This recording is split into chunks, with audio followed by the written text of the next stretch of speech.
മാന്യപ്രേക്ഷകർക്ക് എൻ്റെ പ്രണാമം. നമ്മളുടെ ജീവിതത്തിനെ നമ്മുടെ പൂർവികര് 4 തിരിച്ചിട്ടുണ്ട്. ഇന്നും അത് അഡാപ്റ്റബിൾ ആണ്, ഏതൊക്കെ അത് തന്നെയാണ് ശരിയായിട്ടുള്ളത്. ചെറുപ്പം മുതൽക്ക് പഠിച്ചു തീരുന്നത് വരെയുള്ള കാലഘട്ടത്തെ ബ്രഹ്മചര്യം എന്ന് പറയും. അത് കഴിഞ്ഞ് വിവാഹം കഴിച്ച് കുടുംബജീവിതം നയിക്കുന്നതിനെ ഗാർഹസ്ഥ്യം അല്ലെങ്കിൽ ഗൃഹസ്ഥാശ്രമം എന്ന് പറയും. ബ്രഹ്മചര്യാശ്രമം, പഠിക്കാനുള്ള കാലഘട്ടം, വിദ്യാർത്ഥിയായിട്ടുള്ള കാലഘട്ടം. ഗാർഹസ്ഥ്യം അഥവാ ഗൃഹസ്ഥാശ്രമം, കുടുംബജീവിതം നയിക്കാനുള്ളത്. 50-55 വയസ്സ് വരെയും കുടുംബജീവിതം നയിച്ച് പിന്നെ വാനപ്രസ്ഥം. വാനപ്രസ്ഥം എന്ന് വെച്ച് കഴിഞ്ഞാൽ കാട്ടിലേക്ക് പോവുക എന്നാണ് വാക്കെങ്കിലും അതായിരുന്നില്ല പണ്ടുള്ളവർ ചെയ്തിരുന്നത്. ഓൾഡ് ഏജ് ഹോം ഉണ്ടായിരുന്നു പണ്ട്. ചാണക്യന്റെ അർത്ഥശാസ്ത്രം വായിച്ചാൽ നമുക്കത് മനസ്സിലാക്കാൻ സാധിക്കും. വൃദ്ധസദനങ്ങള്, ആശുപത്രികള്, ഗവൺമെന്റ്, സർക്കാർ, രാജാവ് ചെയ്യുന്ന ധാരാളം ധാർമ്മിക പ്രവൃത്തികള്, ക്ഷേത്രങ്ങള്, വഴിയമ്പലങ്ങള്, ആശ്രമങ്ങള്, അവിടെ എല്ലാം ചെന്ന് പ്രവർത്തിക്കുക. അതാണ് വാനപ്രസ്ഥം. കാട്ടിലേക്ക് പോവുക എന്നുള്ളതല്ല അതിൻ്റെ അർത്ഥം. ബ്രഹ്മചര്യത്തിൽ പഠിച്ചതും ഗൃഹസ്ഥാശ്രമത്തിൽ അനുഭവിച്ചതും അതെല്ലാം പ്രയോഗിക്കാനും പഠിക്കാൻ ആൾക്കാരുണ്ടെങ്കിൽ പഠിക്കാനും പഠിപ്പിക്കാനും സാമൂഹിക സേവനത്തിനും എല്ലാം വേണ്ടിയിട്ടുള്ള കാലഘട്ടമാണ് വാനപ്രസ്ഥം. അത് കാട്ടിലേക്ക് പോവുക എന്നുള്ള അർത്ഥമേ അതിനകത്തില്ല, വാക്കുകളിൽ അങ്ങനെ ഉണ്ടെങ്കിലും. പിന്നെ സന്യാസം, എല്ലാം ഉപേക്ഷിക്കാം.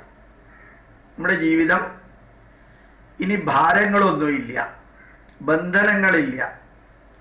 പോകാനുള്ള തയ്യാറെടുപ്പ്, ബാന്ധവുമായിട്ട് ജീവിക്കുക, ലഭിക്കുന്ന കുറച്ച് ഭക്ഷണം കഴിക്കുക, ഏതെല്ലാം വിധത്തിൽ തീർത്ഥയാത്ര നടത്താൻ പറ്റുമോ നടത്തുക, അവിടെ ഈശ്വരനെ ആരാധിച്ചോ സ്മരിച്ചോ ജീവിക്കാൻ സാധിക്കുമെങ്കിൽ ചെയ്യുക. ആശ്രമത്തില് സന്യാസിമാരെ പോലെ കഴിഞ്ഞുകൂടണമെങ്കിൽ കൂടുക. വളരെ സുഖമായിട്ടുള്ള കാര്യമാണ്, വളരെ രസകരമായിട്ടുള്ള കാര്യമാണ്. എന്താ കാരണം എന്ന് വെച്ചാൽ ബന്ധനങ്ങളില്ല, മനസ്സിനകത്ത് ഭാരമില്ല.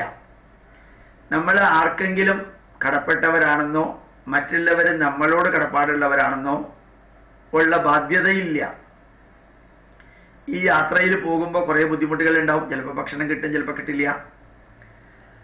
അങ്ങനെ വീണ് തീരുകയോ ചെറിയ രോഗം വന്ന് തീരുകയോ ചെയ്യും.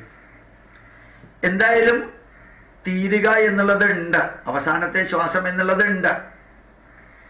ആ അവസാനത്തെ ശ്വാസം കട്ടിലില് അനവധി കാലം കിടന്ന് എല്ലാവർക്കും പ്രശ്നമുണ്ടാക്കിയിട്ട് പോകുന്നതിന് പകരം തൻ്റെ കാലില് തൻ്റെ ശരീരം വെച്ചുകൊണ്ട് ശരിക്ക് എല്ലാം ഉപേക്ഷിച്ച്, ഒരു പ്രാരബ്ധവുമില്ല, അങ്ങനെ ഒരു അവസ്ഥ മനുഷ്യനുണ്ടായി വിചാരിക്കുക. മോഹങ്ങളില്ല, മോഹസ്യ ക്ഷയം മോക്ഷം. ഇങ്ങനെ ആഗ്രഹങ്ങളെല്ലാം മാറ്റി ഒന്ന് സഞ്ചരിക്കാൻ ഒന്ന് ശ്രമിച്ചു നോക്കാം. അവസാനത്തെ ദിവസത്തെ കാര്യമല്ല പറയുന്നത്, ഇപ്പോഴത്തെ കാര്യം. വെറുതെ ഒന്ന് ഹരിദ്വാറിലേക്ക് പോവാം, ഒരു 10-15 ദിവസം അവിടുത്തെ ഏതെങ്കിലും ആശ്രമത്തിൽ താമസിക്കാം. അല്ലെങ്കിൽ ഋഷികേശിൽ പോവാം, ഇവിടെ കുറച്ച് ദിവസം താമസിക്കാം. ഇവിടെ ആശ്രമങ്ങളുണ്ട്, ആരും നിങ്ങളോട് ചോദിക്കില്ല. ഐഡന്റിറ്റി കാർഡ് വേണം, ഇല്ലെങ്കിൽ ചിലപ്പോൾ റിസ്ക്കാണ്. ഐഡന്റിറ്റി കാർഡ് വേണം. അവിടെയുള്ള സന്യാസിമാർക്ക് ഇയാൾ പറ്റിക്കാനും ചതിക്കാനും അവിടെ വന്ന് ആത്മഹത്യ ചെയ്യാനും അല്ല വന്നത് എന്ന് ഉറപ്പായാലേ അവർ കേട്ടുള്ളൂ. ഒരു ഭാരവുമില്ലാതെ പറ്റുമെന്ന് നോക്കുക. നേരെ കയറി പരീക്ഷിച്ച് അവിടെ ചെന്നതിന് ശേഷം എനിക്ക് സന്തോഷമായി, ആത്മനിർവൃതിയായി, ഞാൻ ഗംഗയിൽ ചാടിയിട്ട് മരിക്കാൻ പോവാണെന്ന് പറഞ്ഞ് മരിച്ചേക്കല്ലേ. അപ്പൊ ശരിക്ക് ഭാവിയിൽ നമ്മൾ പോകേണ്ടിയിരുന്നു എന്ന് നമ്മുടെ പൂർവികര് പറയുന്ന ആ സന്യാസം എന്താണ്? ഇപ്പൊ കാണുന്ന സന്യാസിയൊന്നുമല്ല. ഉദരനിമിത്തം ബഹുകൃത വേഷം എന്ന് ശങ്കരാചാര്യര് പറഞ്ഞ സന്യാസമൊന്നുമല്ല. മുഴുവനും ശരീരം അനങ്ങാതെയാവുന്ന കാലയളവില് ചെയ്യാൻ പറ്റുന്നതെല്ലാം ചെയ്ത് കഴിക്കാൻ പറ്റുന്ന കുറച്ച് ഭക്ഷണങ്ങൾ കഴിച്ച്, അതാണ് ഭിക്ഷ എന്ന് പറയുക. ഭിക്ഷാടനം ചെയ്ത് സോഷ്യൽ സർവീസ് നിരന്തരം ചെയ്ത് ആത്മനിർവൃതിയിൽ കഴിയുകയാണെങ്കിൽ നമ്മളുടെ ശരീരം, നമ്മളുടെ മനസ്സ്, നമ്മളുടെ ജീവിതം വേറൊരാൾക്ക് ബാധ്യതയാവില്ല. അങ്ങനെ ഒരു കാലം ഋഷികേശിലേക്കൊക്കെ പോകുമ്പോഴത്തേക്കും കാണാറുണ്ടത്. പക്ഷെ അവരുടെ ഒറിജിനാലിറ്റി ഒന്നും മനസ്സിലാക്കാൻ അവസരം കിട്ടാറില്ല. ശരിയാണോ തെറ്റാണോ, അവരെങ്ങനെയാണ്. കാരണം അത്ര ദിവസമൊന്നും താമസിക്കാറില്ല. 2, 3, 4 ദിവസം കഴിഞ്ഞ് തിരിച്ചു വരുന്നു. ഹരിദ്വാറിലാണെങ്കിൽ ഭയങ്കര തിരക്കാണ്, ശാന്തത കുറച്ച് കുറവാണ്. വേണമെങ്കിൽ ആശ്രമങ്ങളിൽ അത് എത്താൻ സാധിക്കും. ക്ലീൻ ആൻഡ് നീറ്റായിട്ടുള്ള ആശ്രമങ്ങളാണ്. എനിക്ക് തോന്നുന്നത് സാധിക്കുമെങ്കിൽ ചിലരെങ്കിലും ഒരു വർഷത്തിൽ ഒരു 10-15 ദിവസം ഇതേമാതിരിയുള്ള സ്ഥലത്ത് പോയിട്ട് അവിടുത്തെ ആശ്രമങ്ങളുമായിട്ട് ബന്ധം സ്ഥാപിച്ച് അവിടെ ഒരു വർഷത്തിൽ 10, 15, 20, 30 ദിവസം സർവീസ് നടത്തിയിട്ട് വരിക. സത്യസായി ബാബയുടെ കർമ്മമണ്ഡലത്തിലുള്ളവര് പുട്ടപർത്തിയിൽ പോയിട്ട് വർഷത്തിൽ 1 മാസമോ 15 ദിവസമോ സർവീസ് നടത്താറുണ്ട്. അതേപോലെ ബന്ധനങ്ങളില്ലാത്ത വിധത്തിൽ സർവീസ് നടത്താൻ ഏതെങ്കിലും ആശ്രമവുമായിട്ട് ബന്ധപ്പെട്ട് ചെയ്താൽ ഒരു വർഷത്തിൽ 11 മാസം നമുക്ക് വേണ്ടി ജീവിക്കുന്നു, 1 മാസം മറ്റുള്ളവർക്ക് വേണ്ടി കൂടി ജീവിക്കാം. അല്ലെങ്കിൽ ഏതെങ്കിലും അനാഥാലയത്തിൽ സർവ് ചെയ്യാം. അതും സന്യാസത്തിന്റെ തന്നെ ഭാഗമാണ്. കാരണം നമുക്ക് വേണ്ടി നമ്മൾ ജീവിക്കുന്നില്ല, മറ്റുള്ളവർക്ക് വേണ്ടി ജീവിക്കുന്നു. വാനപ്രസ്ഥം എന്ന് പറയുമ്പോഴത്തേക്കും വീട്ടിലെ കാര്യങ്ങളൊക്കെ ഉപേക്ഷിക്കാൻ പരിചയപ്പെടുന്ന ഒരു അനുഭവമാക്കി മാറ്റി. ഓൾഡ് ഏജ് ഹോമിൽ വർക്ക് ചെയ്യാം.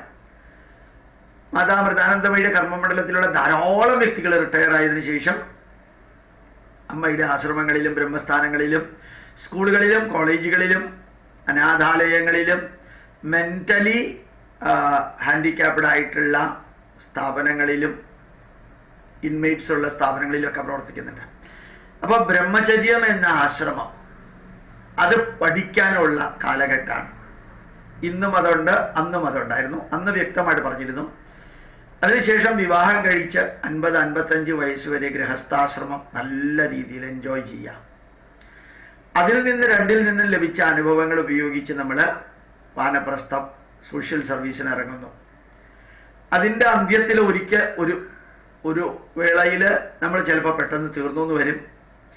അല്ലെങ്കിൽ സന്യാസം എല്ലാം ഉപേക്ഷിച്ച് അഹം എന്ന സിനിമയിലെ മോഹൻലാലിൻ്റെ ലാസ്റ്റ് പാർട്ടിലെ അനുഭവം നല്ല രസമാണ്.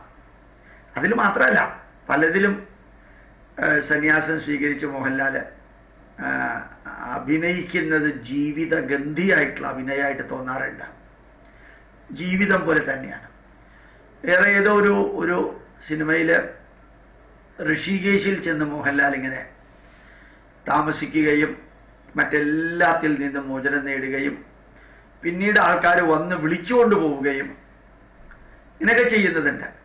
അതൊക്കെ മെന്റലി കുറച്ച് പെർട്ടർബ്ഡ് ആയിട്ടുള്ള രീതിയിൽ എത്തുമ്പോഴുള്ള സന്യാസവും വാനപ്രസ്ഥമാണ്. നമ്മൾ മെന്റലി പെർഫെക്റ്റ് ആയിരിക്കുമ്പോൾ വേണ്ടതാണ് ഇത്. മാനസിക രോഗത്തിന്റെ ലക്ഷണമാവരുത് സന്യാസവും വാനപ്രസ്ഥവും ഒക്കെ. അങ്ങനെ 4 ആശ്രമങ്ങളിലേക്ക് തിരിച്ചു പോകണമെന്നല്ല ഞാൻ പറഞ്ഞത്. ചിലപ്പോ ഗോപാലകൃഷ്ണൻ എന്ന വ്യക്തിയെ എതിർക്കുന്നവർ പറയും പണ്ടത്തെ സവർണാധിപത്യം കൊണ്ടുവരാനാണ് ഗോപാലകൃഷ്ണൻ ശ്രമിക്കുന്നത് എന്ന്. ഏതായാലും എനിക്കിത് പറയാനുള്ള സ്വാതന്ത്ര്യമുണ്ട്, അവർക്ക് എതിർക്കാനുള്ള സ്വാതന്ത്ര്യമുണ്ട്. അത് അവരുടേത്, എനിക്കിതിൻ്റെ. പക്ഷേ ഇത് വളരെ രസകരമായിട്ട് ചിലപ്പോൾ തോന്നാറുണ്ട്. എന്താ കാരണം എന്ന് വെച്ചാൽ ബന്ധനങ്ങളില്ലാതെ ജീവിക്കാൻ നമുക്ക് എപ്പോഴാണ് സാധിക്കുക?